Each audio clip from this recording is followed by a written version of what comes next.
மனிதனின் பெருமதி இழந்த உலகத்தை நான் காண்கிறேன். மனிதர்களை கொன்று குவிப்பதில் கொஞ்சம் கூட கரிசனை காட்டாமல் மொத்த அழிவுகளை செய்து கொண்டிருக்கிறார்கள். நாங்கள் மனிதர்கள் என்பதே பல பேருக்கு தெரியவில்லை என்கிறதுதான் அவருடைய அழுகையின் பேச்சாக அமைந்திருந்தது. இந்த PMF மீது தாக்குதல் நடத்துவதற்கான காரணம் என்ன என்பதை பொறுத்தவரையில் இவர்கள்தான் இத்தனை நாட்களாக ஈராக்கில் இருந்து இஸ்ரேல் மீது தாக்குதல் நடத்தி வரக்கூடிய குழு என்பது வெளியாகி இருக்கிறது. பார்படோஸ் பாலஸ்தீனத்தை தனி நாடாக அங்கீகரித்து அறிக்கை வெளியிட்டிருக்கிறது. இதுதான் காசா. காசா இருக்கக்கூடிய பகுதி நூர் ஷம்ஸ் இங்கே இருக்கிறது. இந்த இடத்தில் ஜெருசலம் இருக்கிறது. அப்போ ஜெருசலம் இது வெஸ்ட் பேங்க். இது வெஸ்ட் பேங்கோடு தான் சேரும். வெஸ்ட் பேங்கோடு சேர்ந்தாலும் இது வேற, இந்த பகுதிகள் இங்கே இருக்குது, காசா வேற தனியாக இருக்கிறது. இந்த மாதிரியான இடத்துல தான் இன்றைக்கு படு பயங்கரமான தாக்குதல்களை இஸ்ரேலிய ஆக்கிரமிப்பு பயங்கரவாத ராணுவம் நடத்தி கொண்டிருக்கிறது. இங்க நீங்க பார்க்க முடியும், வெஸ்ட் பேங்க்ல நூர் ஷம்ஸ் முகாம்ல அப்பாவி பாலஸ்தீனர்களை அவர்கள் கைது செய்கிற காட்சிகளை தான் நீங்க பார்க்கறீங்க. ஈராக்ல இருக்கக்கூடிய குழு நடத்திய இன்னும் ஒரு தாக்குதலுடைய காட்சிகளும் வெளியாகி இருக்கிறது.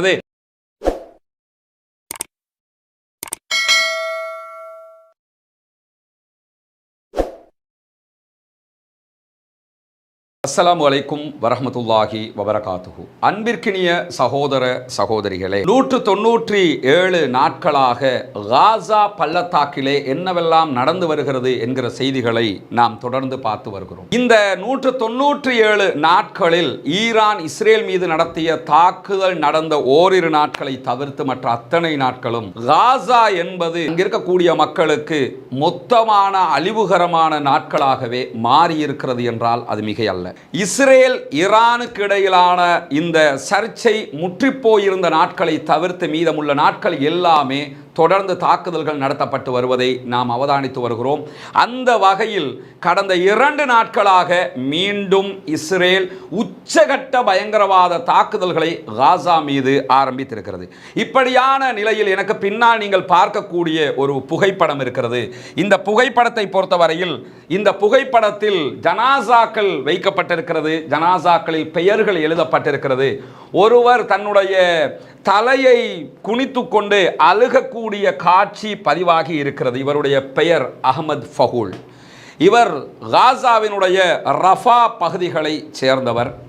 இந்த சகோதரருடைய வீட்டின் மீது நேற்று இஸ்ரேலிய பயங்கரவாத ஆக்கிரமிப்பு இராணுவம் நடத்திய தாக்குதலில் அவருடைய மனைவி, அவருடைய அன்பு மகள், 5 வயதேயான பச்சிலம் குழந்தை, அத்தோடு அவருடைய வீட்டிலே தாக்குதலினால் குடிபெயர்ந்திருந்த நார்த் காசாவிலிருந்து, வடக்கு காசாவிலிருந்து குடிபெயர்ந்திருந்த சகோதரிகள் 5 பேர், அத்தனை 5 பேருமே அவர்களும் பெண்கள்.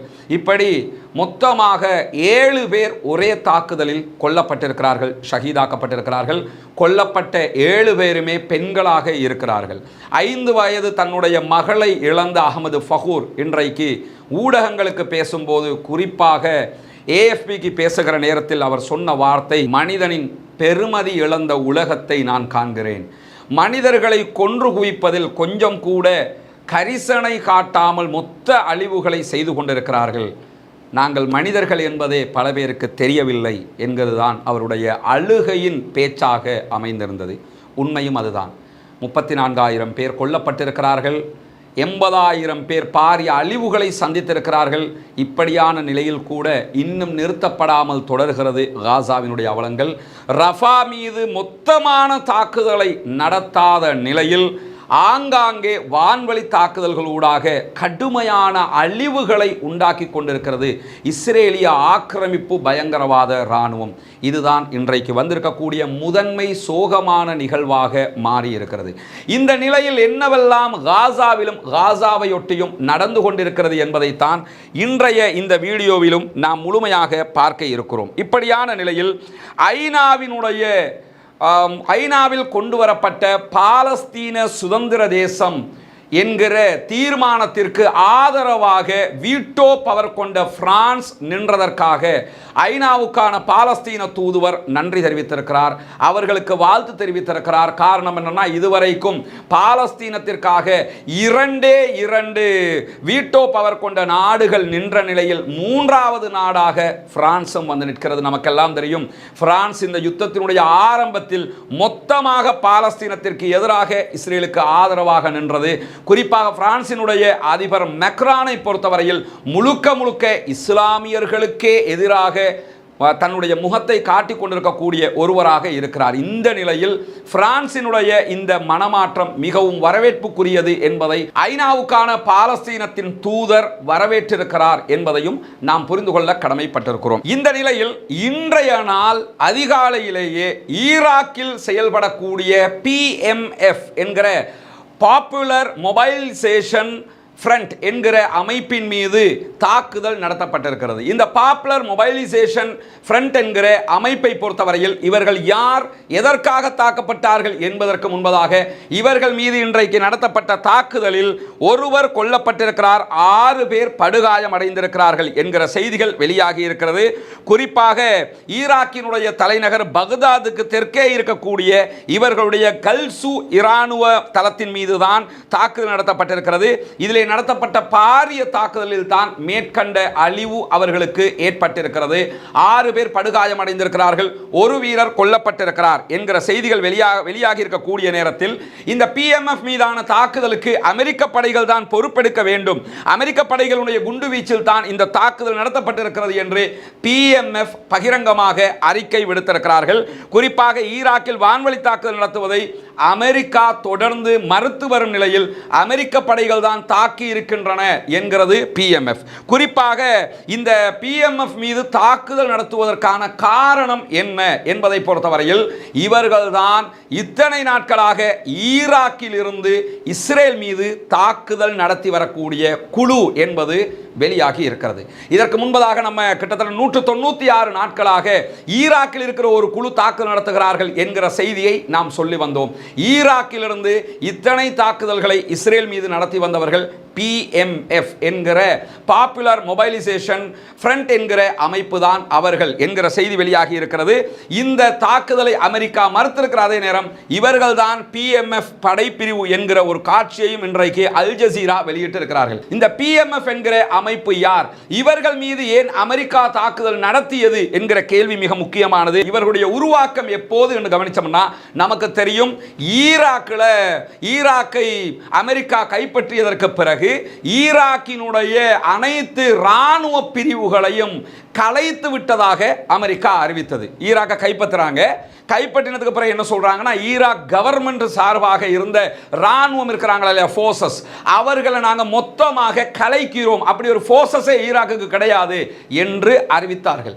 அறிவித்ததற்கு பிறகு ஈராக் அமெரிக்காவினுடைய கைவசம் இருக்கிற நிலையில் தான் ISIS என்கிற பயங்கரவாத குழு உருவாக்கப்பட்டது. அது யாருடைய பின்னணி, யாருடைய கையாட்கள்ங்கிறதெல்லாம் உலகத்துக்கு தெரியும். உலகத்தில் அவர்கள் நடத்திய நாசகார செயல்கள் கொஞ்ச நஞ்சம் அல்ல என்பதும் நமக்கு தெரியும். ISIS பயங்கரவாதிகளை பொறுத்தவரையில் இஸ்லாமிய கண்ணோட்டத்தில் அவர்கள் முஸ்லீம்களாகவே இருக்க முடியாது என்பதையும் நாம் புரிந்து கொள்ள வேண்டும். மதம் மாறியவர்கள், முர்த்ததாக மாறியவர்கள் தான் அவர்கள் என்பதையும் நாம் உறுதியாக புரிந்து கொள்ள வேண்டும். காரணம் என்னவென்றால், இஸ்லாத்தை பொறுத்தவரையில் ஒரு உயிரை கொள்வது முழு மனித சமூகத்தையும் அழிப்பதற்கு நிகரானது, ஒரு உயிரை வாழ வைப்பது முழு மனித சமூகத்தையும் வாழ வைப்பதற்கு நிகரானது என்று திருமறை குர்ஆன் நமக்கெல்லாம் கற்றுத்தருகிறது. எனவே அநியாயமாக அப்பாவிகள் மீது தாக்குதல் நடத்தி அப்பாவிகளை கொன்று குவிக்கக்கூடிய பயங்கரவாத குழுவாக இருக்கிற ISIS இஸ்லாத்தினால் அங்கீகாரம் பெற்ற ஒரு குழு அல்ல, இஸ்லாம் அங்கீகரிக்கிற குழுக்களும் அல்ல. எந்த முஸ்லிம்களும் அவர்களை இஸ்லாமியர்களாக பார்க்கவும் கூடாது. அவர்கள் இஸ்லாத்தை விட்டு வெளியேறியவர்கள், இஸ்லாத்திற்கு அப்பாற் போனவர்கள், இஸ்லாத்தை கேவலப்படுத்தி அசிங்கப்படுத்துகிறவர்கள், அப்பாவிகள் மீதே தாக்குதல் நடத்துகிற அநியாயக்காரர்கள். இந்த ISIS ஈராக்கிலே உருவாக்கப்படுகிற நேரம் எப்படி உருவானார்கள்? அமெரிக்காவினுடைய படை உச்சகட்ட பலத்தோடு ஈராக்கில் இருக்கும்போதுதான் இவர்கள் உருவாகிறார்கள். அப்படி என்றால் இவர்கள் எப்படி உருவாகி இருப்பார்கள் என்கிற ஒரு பயங்கரமான கேள்வியும் நம் முன்னால் இல்லாமல் இல்லை. இந்த நிலையில் ISISக்கு எதிராக அங்கிருக்கக்கூடிய மக்களை ஒன்றிணைத்து உருவாக்கப்பட்ட ஒரு குழுதான் இந்த PMF என்கிற அமைப்பாக அறியப்படுகிறது. அல் ஜசீரா இவர்களை பற்றி இன்றைக்கு முழுமையான தகவல்களையும் வெளியிட்டிருக்கிற அதே நேரம் ISISக்கு எதிராக ஈரானுடைய அனுசரணையில் 2014ஆம் ஆண்டு PMF உருவாக்கப்பட்டது என்கிறது அல் ஜசீராவினுடைய ஆய்வு தொகுப்பு. அது மட்டுமல்லாமல் இவர்களோடு இணைந்த டசன் கணக்கான ஆயுத பிரிவுகளும் இருக்கிறார்கள் என்கிற செய்திகளும் வெளியாகி இருக்கிறது. இந்த PMF உருவாக்கப்பட்டது ISISக்கு எதிராக களமாடுவதற்காக ஈரானுடைய ஆதரவோடு. பிற்பட்ட நாட்களில் ஈரானுடைய முழுமையான ஆதரவு இவர்களுக்கு கிடைத்தது மட்டுமல்லாமல் பிறகு ஈராக்கினுடைய ஆட்சி அமையப்பட்டதற்கு பிறகு PMF என்பது அரச அங்கீகாரம் பெற்ற அரசாங்கத்தினுடைய ஒரு படைப்பிரிவாகவும் ஆக்கப்பட்டிருக்கிறது. ஈராக்கினுடைய அரச அங்கீகாரம் பெற்ற குழுதான் PMF என்பதையும் இந்த உலகத்திற்கு அல் ஜசீரா இன்றைக்கு சொல்லி இருக்கிறார்கள். காசாவை ஒட்டி நடக்கக்கூடிய இந்த பிரச்சனைகளுக்கு மத்தியில் PMF மீது தற்போது அமெரிக்க ராணுவம் தாக்குதல் நடத்தியதாக சொல்லப்படுகிறது. இதிலே எத்தனை வீரர்கள் மொத்தமாக இருக்கிறார்கள் என்பது கரெக்டாக தெரியவில்லை என்கிறது அல் ஜசீராவினுடைய ஆய்வு. ஆனால் அவர்கள் தோராயமாக சொல்லக்கூடிய தகவல் என்னவென்றால் 40,000 தொடக்கம் 1,00,000 பேர் வரைக்கும் PMF-இலே அங்கத்துவம் பெறுவதற்கான வாய்ப்பு இருக்கிறது என்று சொல்லுகிறார்கள். அது மட்டுமல்லாமல் இந்த PMF-க்குள் இருக்கக்கூடிய படைகளிலேயே ஒரு பலம் வாய்ந்த படையாக இருக்கக்கூடியவைகளில் ஒன்றுதான் கதாயிப் ஹிஸ்புல்லா என்கிற ஒரு படைப்பிரிவும் இவர்களுக்கு மத்தியிலே இருப்பதாக சொல்லப்படுகிறது.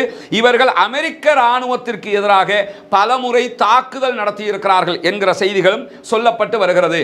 அரசு அங்கீகாரம் பெற்றவர்கள் அமெரிக்க படைகளுக்கு எதிராகவும் தாக்குதல் நடத்தி இருக்கிறார்கள். இந்த நிலையில் தான் PMF-இல் இணைந்திருக்கக்கூடிய பல குழுக்களும் ஒரு கூட்டமைப்பாக மாறி கடந்த மாகாண தேர்தலில் அவர்களுடைய ஈராக்கினுடைய மாகாண தேர்தல் மாநில தேர்தல் புரிஞ்சுக்கிறங்க, மாநில தேர்தலில் போட்டியிட்டு 30% அதிகமான இடங்களை அவர்கள் அரசியல் ரீதியாகவும் கைப்பற்றி இருக்கிறார்கள். இப்படி அரசியல் ரீதியாக பலம் பெற்ற ஒரு குழு, அரச அங்கீகாரம் பெற்ற ராணுவ குழு, அதிலே ஈராக்கினுடைய மக்கள் இணைந்திருக்கிறார்கள். பொதுமக்கள் இணைந்த ஒரு ராணுவ பிரிவு என்பதுதான் PMF. இந்த PMF மீது தான் தற்போது தாக்குதல் நடத்தப்பட்டிருக்கிறது. இந்த தாக்குதலுக்கு ஹமாஸ் கடுமையான தன்னுடைய கண்டனத்தை வெளியிட்டிருக்கிறது. ஏன்னா பாலஸ்தீன மக்களுக்காக நிற்கக்கூடிய ஒரு குழுவின் மீது தான் இந்த தாக்குதல் நடத்தப்பட்டிருக்கிறது. ஆனால் இந்த தாக்குதலை நாங்கள் நடத்தவில்லை என்று அமெரிக்காவும் சொல்கிறது, இந்த தாக்குதலை நாங்கள் நடத்தவில்லை என்று இஸ்ரேலும் சொல்லி இருக்கிறது. இந்த ரெண்டு பேரும் உண்மை மட்டும்தான் உலகத்தில் பேசுவாங்கிறது உலகத்துக்கே தெரியும். உலகத்துக்கே தெரியும் மட்டுமில்லை, ஜோ பைடன் உம்மாக்கு தெரியும், ஜோ பைடன் வாப்பாக்கு தெரியும், ஜோ பைடன் குடும்பத்துக்கே தெரியும் ஜோ பைடன் உண்மை மட்டும் தான் பேசுவார். நெத்தனியாகுவை பொறுத்தவரையில் அவன் வாயில இருந்து உண்மையை தவிர எதுவுமே வராதுங்கிறது இஸ்ரேலுக்கு மட்டுமில்லை முழு உலகத்திற்கும் தெரியும். அதனால இதை நாங்கள் செய்யலன்னு இவங்க சொன்னா உலகமே நம்பிரும் அவங்களே நினைச்சுக்கிடுவாங்க. ஆனால் இது யார் செஞ்சாங்கிறது உலகத்திற்கே தெரிந்த ஒரு விவகாரம். ஈராக்கில் நடத்தப்பட்ட இந்த தாக்குதலில் இதை தாண்டி வேறு எந்த விதமான அதாவது அழிவுகளும் சேதங்களும் ஏற்படவில்லை என்பதையும் நாம் புரிந்து கொள்ள கடமைப்பட்டிருக்கிறோம். அதே நேரம் வேறு என்னவெல்லாம் நடக்கிறது என்கிற செய்திகள் மிக முக்கியமானது. இந்த மாதிரியான நேரத்தில் இன்றைக்கு வெளியாகி இருக்கக்கூடிய மிக முக்கியமான செய்திகளில் மகிழ்ச்சிகரமான ஒரு செய்தி என்னவென்று சொன்னால், நமக்கு தெரியும் உலகத்திலே இருக்கக்கூடிய 139 நாடுகள் பாலஸ்தீனத்தை தனி நாடாக சுதந்திரம் பெற்ற தேசமாக மாற்ற வேண்டும் என்று அங்கீகாரம் கொடுத்திருக்கின்றன. பாலஸ்தீனத்திற்கு தனிநாடு அந்தஸ்து கொடுக்க வேண்டும் என்று ஐநா சபையிலே அல்ஜீரியாவினால் கொண்டு வரப்பட்ட தீர்மானத்தின் மீது வீட்டோ பவரை பயன்படுத்தி அந்த தீர்மானத்தை ரத்து செய்தது அமெரிக்கா.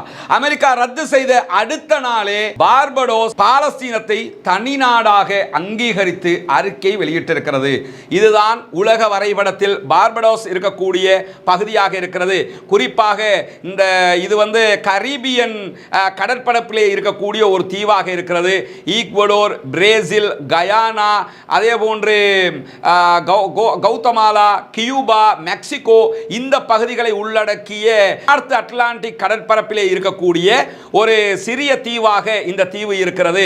இந்த தீவினுடைய காட்சிகளை தான் நீங்க பார்க்குறீங்க.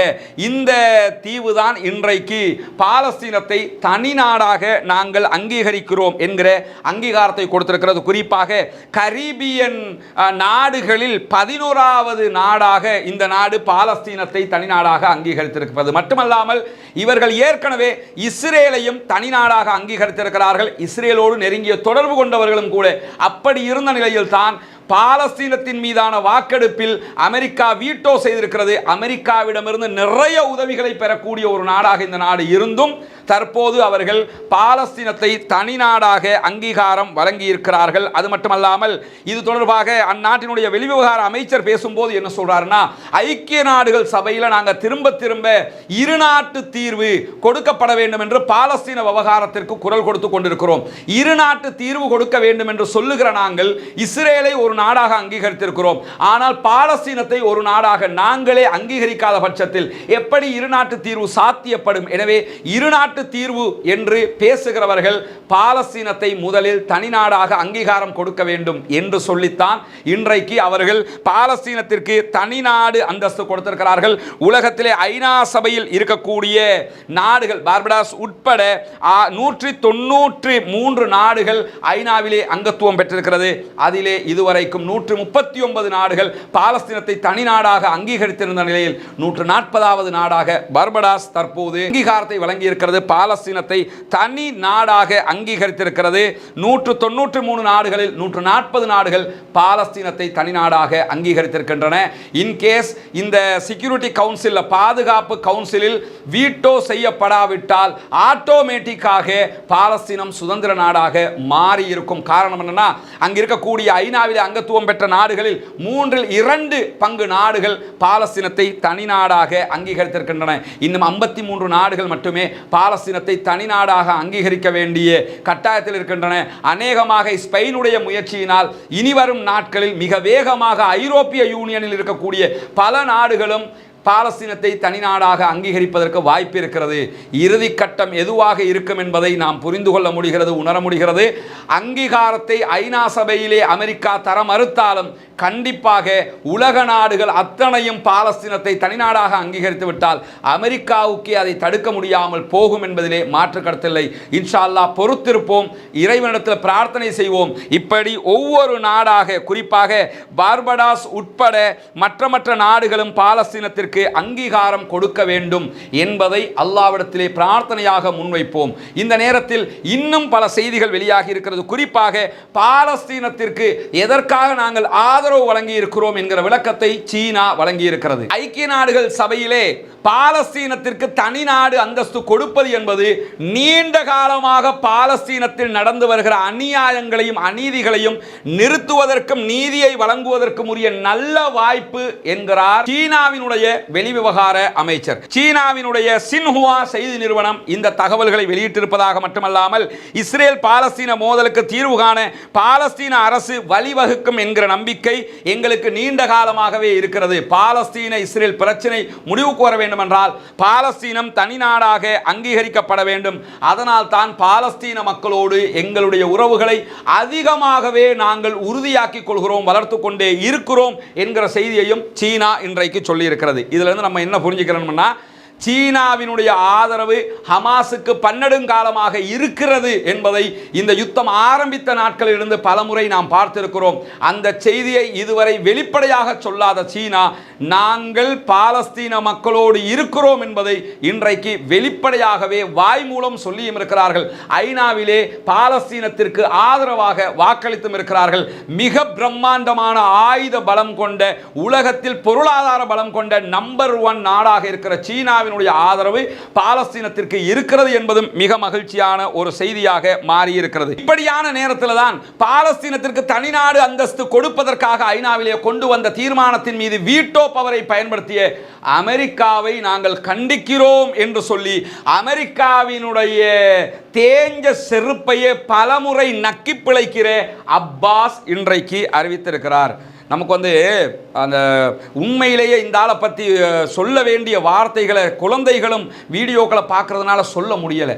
அவ்வளவுக்கு உலகத்தில் ஒரு தலைவன் எப்படி இருக்கக்கூடாது என்பதற்கு சிறந்த முன்னுதாரணம் யாருன்னு கேட்டால் இந்த ஆள் தான். அதாவது என்ன பிரச்சனை இந்த ஆள் மட்டும் இல்லை, இப்போ நம்ம நாட்டில் இருக்கக்கூடிய நம்ம தலைவர்களை எடுத்துக்கிட்டீங்கன்னா கூட அங்கே இவர் அங்கே இருக்கிற மஹமூது அப்பாஸ், அவங்க இங்கே இருக்கிற மஹமூது அப்பாஸ், அவ்வளோதான். என்ன அநியாயம் இந்த நாட்டுக்குள்ள நம்ம மக்களுக்கு நடந்தாலும் பாராளுமன்றத்திற்கு அனுப்பி வைக்கப்பட்டவர்கள் வாய் மூடி இருப்பதை நீங்கள் பார்க்க முடியும். ஜனாசா எரிப்பையே தடுக்க முடியாதவர்கள் தான் நமக்காக பேசுவார்களா என்று நாம் சிந்திக்க கடமைப்பட்டிருக்கிறோம். ஜனாசா எரிக்கப்படுகிற உச்சகட்ட நேரத்தில் உலகமே கொந்தளித்து ஜனாசா எரிப்பை நிறுத்துங்கள் என்று சொல்லும் போது நாம் பாராளுமன்றத்திற்கு அனுப்பிய ஐமக ரிஷாட் பதியுதீனுடைய கட்சியும் ஸ்ரீலங்கா முஸ்லிம் காங்கிரசினுடைய எம்பிக்களும் பாராளுமன்றத்தில் இருந்து கொண்டே கோட்டாபே ராஜபக்சவின் 20க்கு கை உயர்த்தினார்கள் என்பதையும் இந்த சமூகம் மறுப்பதற்கு இல்லை, மறப்பதற்கு இல்லை. இவ்வளவு அநியாயத்தை செய்தவர்கள் நாளை அடுத்த தேர்தலில் வந்து நின்று எங்களுக்கு வாக்கு போடுங்கள், நாங்கள் தான் இஸ்லாமியர்களின் காவலன் என்று வந்து நிற்பார்கள், நாங்கள் தான் முஸ்லிம்களை பாதுகாக்க நிற்கிறோம் என்று மீண்டும் வந்து அவர்கள் பேசுவார்கள். நம்ம மக்கள் திரும்பவும் அவங்களுக்கு வாக்கு போட்டுக்கிட்டு போய்கிட்டே இருப்போம். நன்றாக ஒன்றை புரிந்து கொள்ளுங்கள், இஸ்லாமியர்களின் பெயரால் வாக்கு கேட்டு இதே இலங்கை இஸ்லாமிய சமூகத்திற்கு அநியாயம் செய்த அவர்களுக்கே தான் மீண்டும் உங்களுடைய வாக்கு விழுமாக இருந்தால் நீங்கள் அதற்கு மஹமூத் அப்பாஸையே ஆதரித்து விட்டு போகலாம். இப்படியானவன் மீதே நீங்கள் கரிசனை காட்டிவிட்டு போய்விடலாம். காரணம் என்ன? இப்படியானவர்களுக்கும் அவர்களுக்கும் எந்த வித்தியாசமும் இருப்பதில்லை. அதையும் புரிந்து கொள்ளுங்கள். காரணம், ஒரு பிரச்சனை வரும்போது அந்த பிரச்சனைக்கு தீர்வு காணுகிற இடத்தில் அவர்கள் இருக்கிறார்களா என்பதை நாம் புரிந்து கொள்ள கடமைப்பட்டிருக்கிறோம். இவரை பொறுத்தவரையில் இவர் இன்னைக்கு பாலஸ்தீனத்திற்கு தனிநாடு அந்தஸ்து கொடுக்கல என்று கொக்கரிச்சுக்கிட்டு இருக்கிறாரு. இவர் கொக்கரிக்கிறதுக்கு தகுதியானவரா? ஏதாவது பண்ணி இருக்கிறாரா? இந்த ஆள் கொஞ்சம் கரெக்டாக போல்டாக நின்று இருந்தாலே எவ்வளவோ எத்தனை நாட்களுக்கு முன்பதாகவோ பாலஸ்தீனம் சுதந்திரம் கிடைத்திருக்கும். ஆஸ்லோ உடன்படிக்கை என்று இவருடைய முன்னாள் சகாவாக இருந்த இவருடைய கட்சியைச் சேர்ந்த யாசிர் அரபாத் ஆஸ்லோ உடன்படிக்கையில் பங்கெடுத்திருக்காவிட்டால் இன்றைக்கு பாலஸ்தீனத்தின் நிலைமை வேறு விதமாக இருந்திருக்கும் என்பதை உலகமே புரிந்திருக்கிறது. இவர்கள் தான், இவர்களுடைய கட்சி ஃபத்தாஹ் தான் முதன்மையாக இஸ்ரேலை தனி நாடாக அங்கீகரித்த பாலஸ்தீன குழுவாகவும் இருக்கிறார்கள். எல்லாவற்றுக்கும் மேலாக தற்போது நடக்கிற இவ்வளவு அநியாயத்திலும் வாய் மூடி இருந்து கொண்டு தன்னுடைய பதவியை பாதுகாத்துக் கொண்டிருப்பவர் இன்னைக்கு என்ன கொக்கரிக்கிறார்னு கேட்டா, இல்ல இல்ல நாங்க விட மாட்டோம், அதை அவங்க எப்படி அமெரிக்கா இப்படி பண்ணலாம் அப்படிங்கிறாங்க. இப்போ ஒரு பைடன் கோல் வந்துடுச்சுன்னு வைங்க, அத்தோட எல்லாம் போயிடும். சும்மா ஒரு பிலிம் காட்டுறதுக்காக பேசிக்கிட்டு இருக்கிறாரு. பாலஸ்தீனம் சுதந்திரம் அடைந்து விடக் கூடாது என்பதில் மிக குறியாக இருக்கக்கூடிய ஒரு ஆள் இவர். ஏன்னு கேட்டா, பாலஸ்தீனம் சுதந்திரம் அடைஞ்சிருச்சுன்னு வைங்களேன், என்ன ஆயிரும் தெரியுமா? பாலஸ்தீனம் சுதந்திரம் கிடைச்சா இந்த ஆள பதவியே இருக்கா. நெத்தன்யாகு மாதிரி, நெத்தன்யாகுக்கு இந்த யுத்தம் நின்னா எப்படி பதவி கிடைக்காதோ அது மாதிரி பாலஸ்தீனத்துக்கு சுதந்திரம் கிடைச்சா இவரும் இவருடைய கட்சியும் அங்கே இருக்க முடியாது. காரணம், இவர் பதவியில் இருக்கக்கூடிய வெஸ்ட் பேங்க்லேயே முழுமையான பலத்தோடு தேர்தலில் ஜெயித்தது ஹமாஸ் என்பது இவருக்கு மறந்திருக்காது. இவரும் தற்போது கண்டனம் தெரிவிச்சிருக்கிறார். இவர பங்குக்கு நம்மளும் கண்டிச்சு விட்டுருவோம், இந்த மாதிரி இன்னும் 4 பேர் கண்டிப்பதற்கு வாய்ப்பு இருக்கிறது என்பதையும் புரிந்து கொள்ளுங்கள். இந்த சம்பவமும் இன்றைக்கு நடந்திருக்கும் போதுதான் மிக முக்கியமான ஒரு சந்திப்பு இன்றைக்கு நடைபெற்று முடிந்திருக்கிறது. நமக்கெல்லாம் தெரியும், அதாவது இந்த பாலஸ்தீன விவகாரத்தில் மாறி வருகிற பல சம்பவங்களுக்கு மத்தியிலே அர்துகான், துருக்கியினுடைய அதிபர் அர்துகானுக்கும் ஹமாஸினுடைய தலைவர் இஸ்மாயில் ஹனியா அவர்களுக்குமான சந்திப்பு இன்றைக்கு துருக்கியிலே நடந்து முடிந்திருக்கிறது. இஸ்மாயில் ஹனியாவையும் அவருடைய குழுவையும் அர்துகானும் அவருடைய அரசாங்கத்தின் முக்கியஸ்தர்களும் சந்தித்திருக்கிறார்கள். இந்த சந்திப்பிலே இஸ்மாயில் ஹனியா அவர்களோடு லெபனானிலே இருக்கக்கூடிய ஹமாஸினுடைய மிக முக்கிய தலைவர்களில் ஒருவராக இருக்கிற ஒசாமா ஹம்தான் பங்கெடுத்திருக்கிறார். அதே போன்று ஹாலித் மிஷல் பங்கெடுத்திருக்கிறார். இப்படி பல பேரும் 3 பேர் அவர்கள் சார்பாக மொத்தம் 4 பேர் பங்கெடுத்திருக்கிறார்கள். இன்றைக்கு அர்துகான் அழைத்து அவர்களை பேசியிருப்பது மட்டுமல்லாமல் காசா விவகாரத்தில் அடுத்த கட்டம் என்ன என்பது தொடர்பான பல பேச்சுக்கள் நடந்திருப்பதாக சொல்லப்படுகிற அதே நேரத்தில் காசாவிலே நிரந்தர சமாதானத்தை கொண்டு வருகிற விதமாக அடுத்த கட்டம் கத்தாரோடு இணைந்து பேச்சுவார்த்தைகளில் பங்கெடுப்பதற்கு அர்துகானுடைய துருக்கியும் தயாராகி வருகிறது என்கிற ஒரு நல்ல செய்தியும் இன்றைக்கு வெளியாகி இருக்கிறது. குறிப்பாக துருக்கியினுடைய அதிபர் இஸ்மாயில் ஹனியாவினுடைய கட்டளைக்கு இணங்க அவருடைய வெளிவிவகார அமைச்சர் நேரடியாக சென்று இஸ்மாயில் ஹனியா அவர்களோடு பேச்சுவார்த்தை இங்கே நடப்பதற்கு முன்பதாகவே கத்தாருக்கு சென்று கத்தாரினுடைய அதிபரோடு சந்தித்து பேச்சுவார்த்தைகளை நடத்தியிருக்கிறார். அதற்கு அடுத்த சமாதான பேச்சுவார்த்தைகளில் தன்னுடைய நாடு முன்னின்று செயல்படும் என்கிற ஒரு வாக்குறுதியும் கொடுக்கப்பட்டிருப்பதான செய்திகள் வெளியாகி இருக்கக்கூடிய அதே நேரத்தில் இந்த துருக்கியை பொறுத்தவரையில் துருக்கி ஆல்ரெடி ஹமாஸுக்கு பக்கபலமாக நேரடியாக உதவி கொண்டிருக்கிறது, அவர்களை ஏற்றுக்கொண்டிருக்கிறோம் என்பதை அறிவித்திருக்கிறது என்பதை நாம் புரிந்து கொள்ள கடமைப்பட்டிருக்கிறோம். குறிப்பாக இந்த இஸ்ரேலுடைய இராணுவத்தை சேர்ந்த ஒருவரை, அதாவது கீலாட் படையணியை சேர்ந்த ஒருவரை ஏற்கனவே ஹமாஸ் வந்து கைது பண்ணி வச்சிருந்தாங்க. அவர் ஒரு முக்கியமான படை வீரராக இஸ்ரேல் கருதிய காரணத்தினால் அவரை விடுதலை செய்வதற்கு பலகட்ட பேச்சுவார்த்தைகளை 2011 நடத்தியது. அந்த 2011 பேச்சுவார்த்தையில் ஹமாஸோடு பேசி குறித்த இராணுவத்தை சேர்ந்தவரை விடுதலை செய்தது துருக்கி தான். எனவே அன்றிலிருந்து 2011 முதல் துருக்கியில் ஹமாஸுக்கு தனியான அலுவலகம் இருக்கிறது. எப்படி கத்தாரிலே அவர்களுக்கு அலுவலகம் இருக்கிறதோ, எப்படி அவர்களுக்கு லெபனானிலே அலுவலகம் இருக்கிறதோ, அதே போன்று அவர்களுக்கு துருக்கியிலும் ஒரு முக்கியமான அலுவலகம் இருக்கிறது. அங்கிருந்தும் அவர்கள் செயல்படுகிறார்கள் என்பதையும் நாம் புரிந்து கொள்ள வேண்டும். இந்த செய்திகளும் இன்றைக்கு வெளியாகி இருக்கக்கூடிய நேரத்தில் தான் மிகப்பெரியதொரு அநியாயம், அக்கிரமம் தற்போது வெஸ்ட் பேங்கிலே நடந்து வருகிறது. காசாவில் எவ்வளவு தாக்குதல்கள் நடைபெறுகிறது, எத்தனை பேர் கொல்லப்படுகிறார்கள் என்கிற செய்திகள்லாம் நம்ம தொடர்ந்து பார்த்து வர்ற அதே நேரத்தில் நமக்கு தெரியும், பாலஸ்தீன பெருநிலப்பரப்பில் மிக முக்கியமான பகுதி வெஸ்ட் பேங்க். அதாவது காசாவுக்கும் வெஸ்ட் பேங்க் இடையிலான தரைவழி தொடர்புகள் எதுவுமே இல்லாத அளவுக்கு இரண்டையும் தனித்தனியாக பிரித்து வைத்திருக்கிறார்கள். அந்த வெஸ்ட் பேங்க்ல தான் ஜெருசலம், குறிப்பாக மஸ்ஜிதுல் அக்ஸா உள்ளிட்ட பகுதிகளும் அமைந்திருக்கிறது. இந்த வெஸ்ட் பேங்க்ல இருக்கக்கூடிய நூர் ஷம்ஸ் அகதிகள் முகாம் பகுதிகளில் கடந்த 2 நாட்களாக பயங்கரமான மோதல் நடைபெற்று வருகிறது. அந்த மோதலில் அங்கிருக்கக்கூடிய அல் அக்ஸா படையணியும் பங்கெடுத்திருக்கிறார்கள், அங்கிருக்கக்கூடிய அல் குதுஸ் படையணியும் பங்கெடுத்திருக்கிறார்கள். இந்த 2 படையணியும் சேர்ந்துதான் அங்கே கடுமையான மோதலில் இஸ்ரேலோடு பங்கெடுத்துக் கொண்டிருக்கக்கூடிய நேரத்தில் 60க்கு மேற்பட்ட இராணுவ வாகனங்களும் புல்டோசர்களோடும் நூர் ஷம்ஸ் முகாமுக்குள் இஸ்ரேலிய படைகள் நுழைந்திருக்கிறார்கள். நுழைந்திருக்கக்கூடிய காட்சிகளை தான் நீங்க பார்க்குறீங்க. அவங்க புல்டோசரோட உள்ள வருவாங்கன்னா அங்க இருக்கக்கூடிய கட்டிடங்களை எல்லாம் அடிச்சு நொறுக்குவாங்க, அங்க இருக்கக்கூடிய ரோடை எல்லாம் தோண்டி வீசுவானுங்க. எந்த விதமான வசதிகள் இருந்தாலும் எல்லாவற்றையும் அழிப்பானுங்க. அழிச்சா தான் அந்த மக்களுக்கு நிம்மதி கெட்டு போகும் என்பதால் அவர்கள் அங்கே பல அழிவுகளை மேற்கொண்டு வருகிறார்கள். அதனுடைய காட்சிகளை தான் நம்ம பார்க்கிறோம். இந்த மாதிரியான இடத்துல இதுதான் நூர் ஷம்ஸ் கேம்ப் இருக்கக்கூடிய பகுதிகளை தான் நீங்க இதுல பார்க்குறீங்க. காசா இங்கே இருக்கிறது. காசா பார்த்தீங்கன்னா இந்த இடத்துல காசா இருக்கிறது. காசாவுக்கு பல மைல் தூரத்தில் மேற்கு பகுதிகளில் தான் நூர் ஷம்ஸ் முகாம் இருக்கிறது. இங்க பாருங்க, இதுதான் காசா. காசா இருக்கக்கூடிய பகுதி நூர் ஷம்ஸ் இங்கே இருக்கிறது. இந்த இடத்தில் ஜெருசலம் இருக்கிறது. அப்ப ஜெருசலம் இது வெஸ்ட் பேங்க். இது வெஸ்ட் பேங்கோட தான் சேரும். வெஸ்ட் பேங்கோட சேர்ந்தாலும் இது வேற, இந்த பகுதிகள் இங்கே இருக்குது, காசா வேற தனியாக இருக்கிறது. இந்த மாதிரியான இடத்துல தான் இன்றைக்கு படு பயங்கரமான தாக்குதல்களை இஸ்ரேலிய ஆக்கிரமிப்பு பயங்கரவாத இராணுவம் நடத்தி கொண்டிருக்கிறது. குறிப்பாக இந்த நூர் ஷம்ஸ் உள்ளிட்ட வெஸ்ட் பேங்க்ல இஸ்ரேலிய ஆக்கிரமிப்பு பயங்கரவாத படைகள் நடத்திய தாக்குதலில் இதுவரைக்கும் 473 பேர் கொல்லப்பட்டிருக்கிறார்கள் கடந்த 6 மாதங்களாக. அதே நேரத்தில் 8300 பேரை அவர்கள் கைது செய்திருக்கிறார்கள். கிட்டத்தட்ட 5000 பேர் காயமடைந்திருக்கிறார்கள். அவர்கள் இன்றைக்கு செய்த ஒரு மாபெரும் அநியாயத்தினுடைய வீடியோ காட்சியும் வெளியாகி இருக்கிறது. இங்க நீங்க பார்க்க முடியும், வெஸ்ட் பேங்க்ல நூர் ஷம்ஸ் முகாம்ல அப்பாவி பாலஸ்தீனர்களை அவர்கள் கைது செய்கிற காட்சிகளை தான் நீங்க பார்க்குறீங்க. அவர்களை எவ்வளவு அநியாயமாக பாருங்க, அவருடைய ஆடைகளை எல்லாம் களைய கூடிய ஒரு காட்சி எல்லாம் இருக்கிறது. அவ்வளவு அநியாயம் பண்ணி என்ன பண்றாங்கன்னு கேட்டா கைது பண்ணக்கூடிய காட்சி, அவர்களுடைய ராணுவ வாகனங்களில் ஏற்றக்கூடிய காட்சிகள் பதிவாகி இருக்கிறது. மொத்தமாக அங்கிருக்கக்கூடிய இளைஞர்களை அவர்கள் தொடர்ந்து கைது செய்து வருகிறார்கள். அந்த காட்சிகள் தான் இன்றைக்கு அங்கிருக்கக்கூடிய அல் ஜசீராவினுடைய ரிப்போர்ட்டர்ஸ் வெளியிட்டிருக்கிறாங்க.